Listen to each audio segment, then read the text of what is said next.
So this is a coppice woodland that hasn't been managed for a long time. I was just chatting to the landowner. She's really struggling to find people that want to do it nowadays. Just up against costs and regulations. Some of these big trees, the coppice have allowed to grow so large that the trees are now falling over. So much of it in here has just fallen. Wasted energy, ecosystems being wrecked, because we must manage these. You can't just leave them. See where that's been coppiced and trimmed back many times over the centuries. Also how weak the root systems can be when you leave them to grow too much.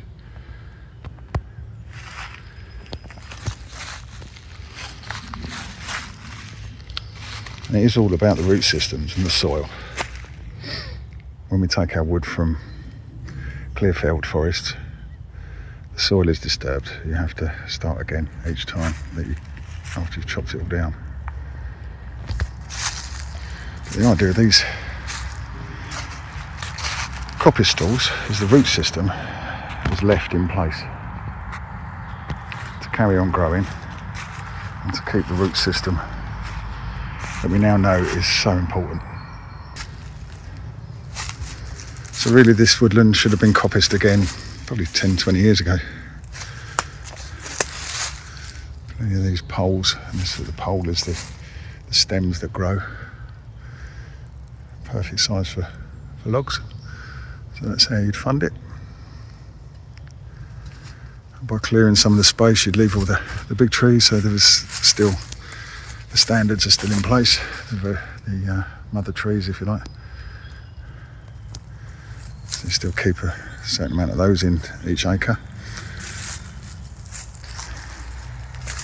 Just help with the whole biodiversity of this woodland.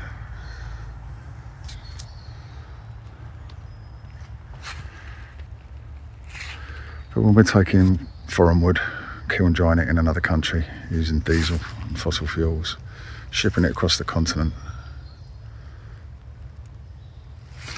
and selling it in crates and bags in supermarkets and service stations and online, it diverts the money that should be spent on managing these woodlands, bringing these ecosystems back to life. Because that's what this was planted for. It's planted for firewood. Some of the chestnuts for fencing.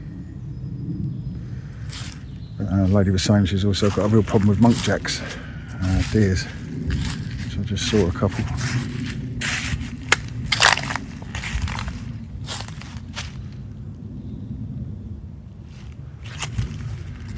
There's too many around, so even when you do the coppicing, they then start eating the shoots.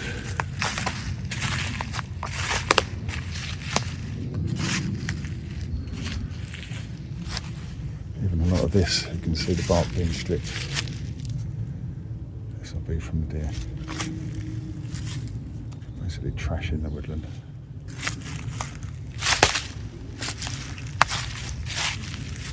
Every tree has the same signs.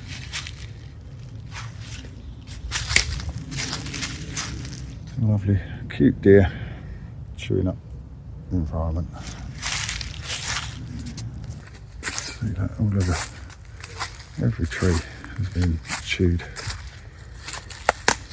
So when we trim these back and the shoots that come out this time of year for the regrowth, will just get eaten by the muntjac straight away. But if you don't keep an eye on it, they take over.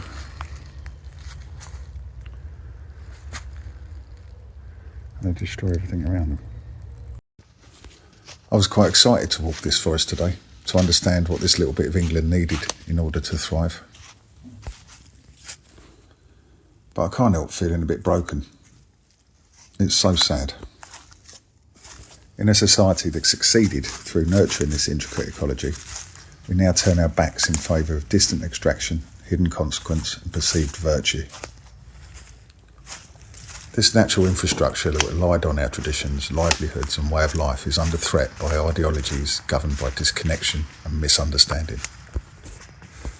We must cut and we must cull in order to preserve balance, but instead we dismantle, demonise and frown upon the systems that level the scales.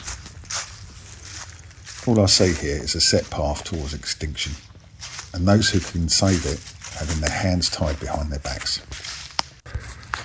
Having ecosystems in balance is so important. Finding that balance is the hard part, especially when we have regulation, environmentalism, well purposed, but a lot of the time just missing the point. So, 1st of April today. I think we'll start coming back to life over the next few weeks.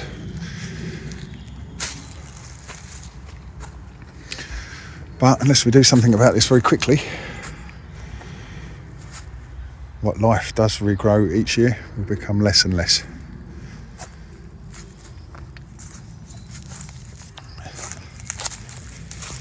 So when the government talk about environment improvement plan, this is where we need to improve things. These are working woodlands.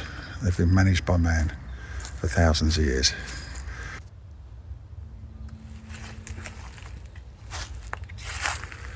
So, where do you pay your energy bills? To the oil and gas companies, to the renewable companies that all extract around the world perpetually? Or do you give it to big corporate companies that ship in tons of foreign wood from God knows where?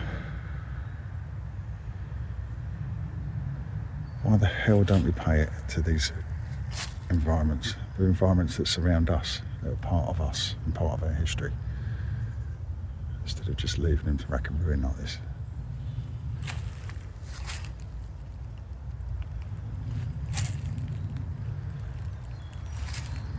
I'm standing here, from what I'm looking at around me, this is the problem with the world. This really does sum up. We've forgotten how to live in harmony. We're listening to the wrong people.